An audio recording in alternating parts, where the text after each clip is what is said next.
our inaugural edition of Chris and Sam's Google Hangout. We're going to be discussing NBA for the next 10 minutes or so. Feel free to respond or interact with us as you see fit. But we're just going to provide you some stimulating NBA discussion. So, something to mention, but we go by the name All NBA Hoops. Something I started last year. It's gonna be. It was more of like something we wanted to do just to get together and talk about basketball. Right. You can find us on Twitter and YouTube. We're on a lot of social media outlets. Basically, what we want is just to have compelling discussions.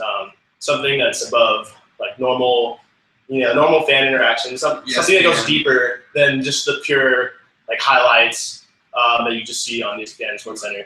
So what we basically want to do is do these weekly recaps about really interesting things that happen during the week, and just post them out on Hangouts on Air and see if we can get some, get people to join, get people to ask questions. Community feedback, absolutely. And it's basically something that's just going to be really fun for us, and we get a lot of followers and subscribers. We'll continue to do this for the rest of the season. So hope you enjoy.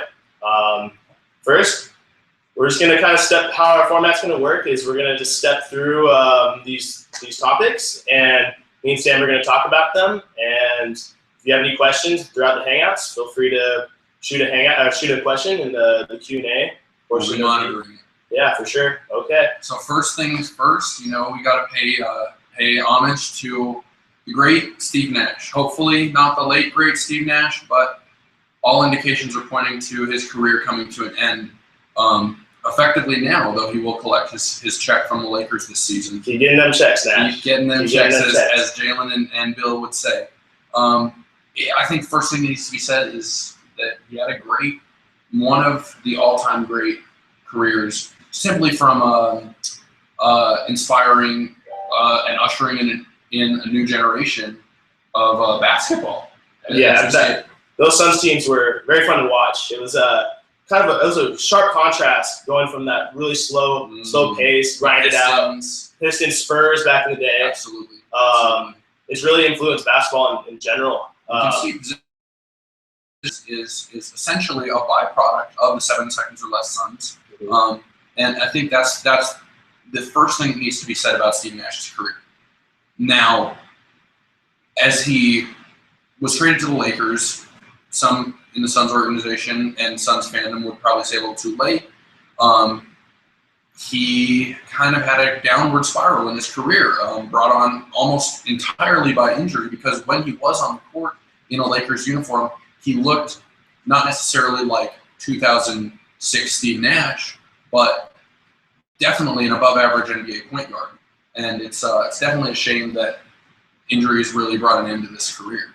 Yeah, that's really too bad. I mean, as a point guard, you're running up the court a lot, taking a lot of the pounding on your back is just. I mean, we saw it in Phoenix. He was already like sitting. He was sitting on his back. Trying to rest it, but it's really too bad for one of the greats. He's gonna be a first ballot Hall of Famer. I think that segues in nicely though to a Lakers discussion, and we hear enough Lakers conversations, but it's usually hyperbole one way or the other. And big market teams just have a tendency to do that. But I think this Lakers season, for maybe all the wrong reasons, depending on your perspective, very entertaining. Very entertaining. It's basically the most motley crew of basketball players I've ever seen. Absolutely. You have my boy Carlos Boozer there.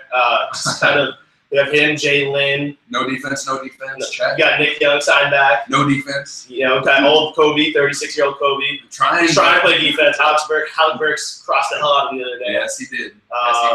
So it's really interesting to watch how Nick Young and Kobe kind of interact. Yeah. It's kind of an unknown right now. In preseason, they didn't get a chance to really play with each other. I think the last time we saw a really highly touted Lakers rookie, just like Julius Randle, would be Andrew Bynum.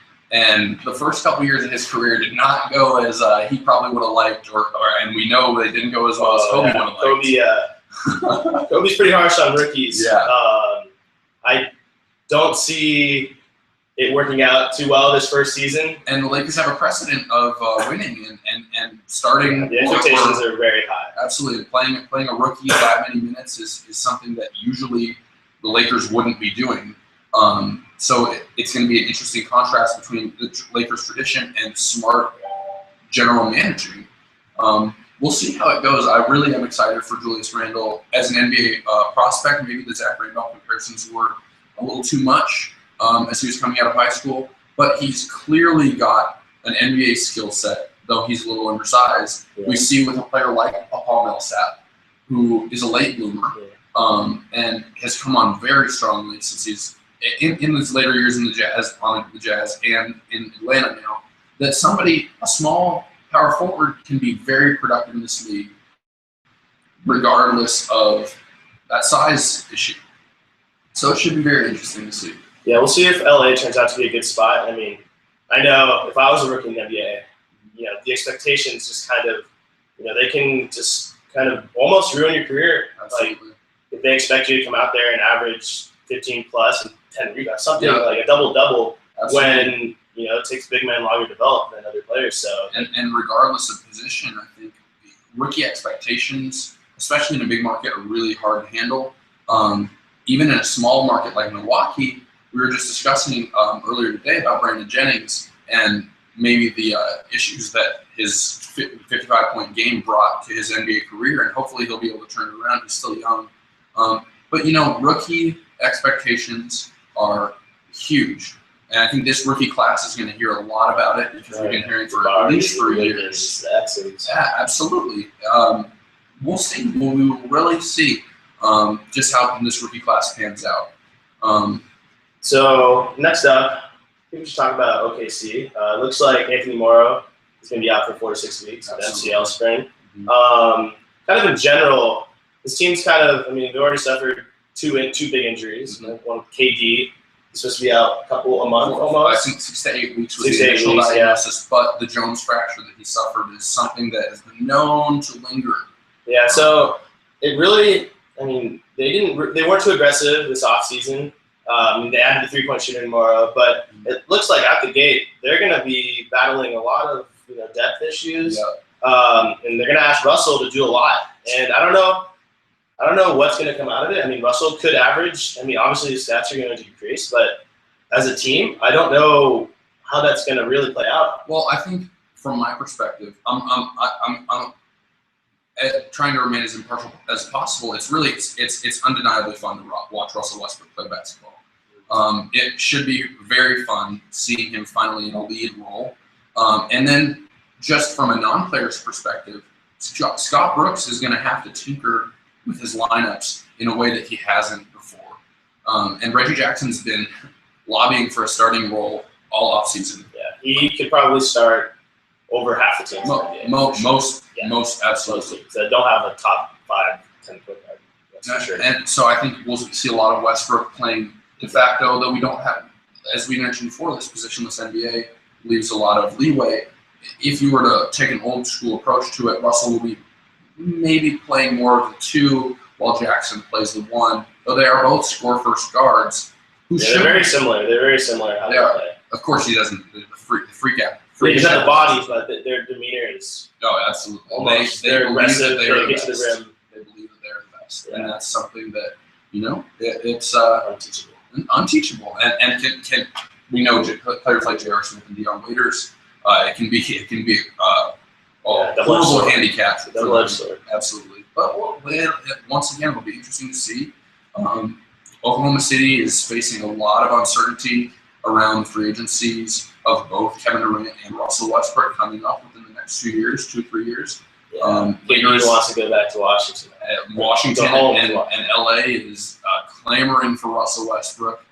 We'll see. They're gonna have to make some moves, I think.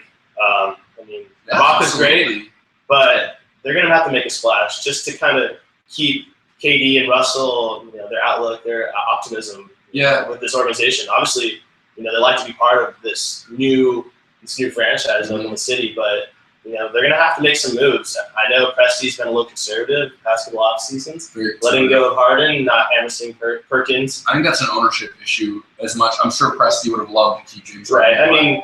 he has to work with the cards played with what he has, like the captain they have and everything, the city, the income that they get. But it's tough when you have two of the best players in the NBA. You're expected to get to the finals every year, potentially. And they should.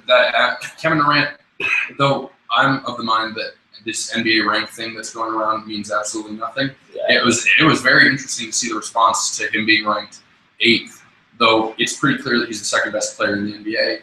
And the expectation last year, as it should have been, was for him to lead his team to the NBA Finals so that he could face LeBron's Heat.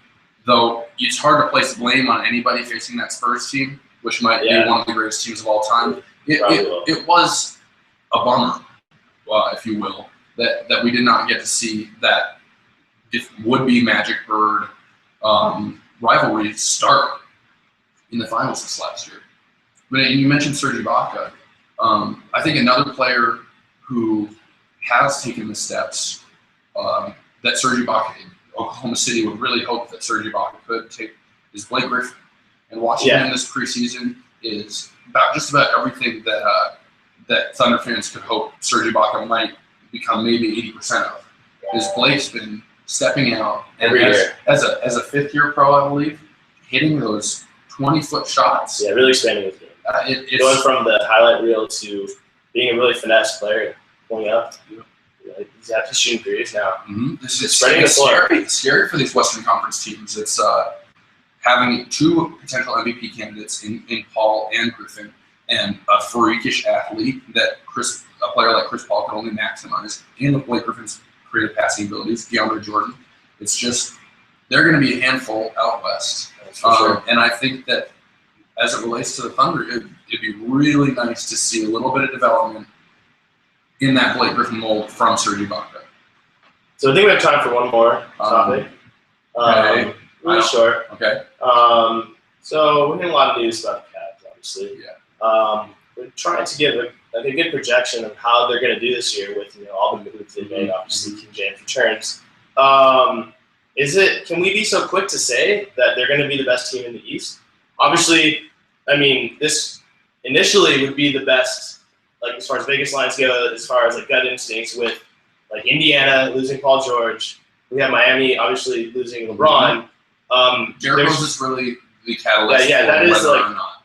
Yeah, that is the big question. If Derrick Rose continues to play how he's shown in USA basketball in preseason, I think just through team chemistry, we know if you watch the first year of the Miami Heat is something that really does play a role in results, and it's going to take a minute for Kevin Love and LeBron James. The big three in Miami, they struggled. They're out of the gate. I think they're about 500 their first 20 games or 18 games. Mm-hmm. So, I mean, obviously, if that happens, there's going to be a lot of media all over the Cavs. So, I think they even cried. I think Bosh cried. I mean, it happens. Get a dinosaur not too happy about his results. He's going to be emotional, and it's fair. But it's fair. It's fair to, I think, place the Bulls as a favorite simply because that team has been together for a long time. You bring in a Nikola Mirotic, a Pau Gasol, and a Doug McDermott, and to an already deep team that's fielding Taj Gibson, Jimmy Butler, Derrick Rose. They lost Carlos Boozer, but replaced him with a Pau Gasol. Get them checks, Boozer. Absolutely, keep getting them checks, Boozer. But yeah, overall they improved. That is for sure. Mm-hmm. And they were already. How did they finish in the East? Top 4, I believe. Yeah. So and you get I won't say he's going to be MVP caliber because coming back from 2 really bad surgeries is a lot, and you can't expect that of anybody. I think that's a really important thing to know. But they should be just about neck and neck with the Cavaliers. Yeah, it'll be really fun to watch. And I think that's probably going to do it for this week. Can't wait to see what the NBA season has in store. Yeah, this is a little intro for you guys. It's going to keep getting better. We're really excited for the season to start this Tuesday. Give us some feedback. Let us know if you liked it. What we might change. Yeah, obviously we're gonna work on some things to get the set a little bit better. Get more feedback from you guys. So that'll probably do it for today. Yep, absolutely. This is All NBA Hoops. Signing out. Yeah.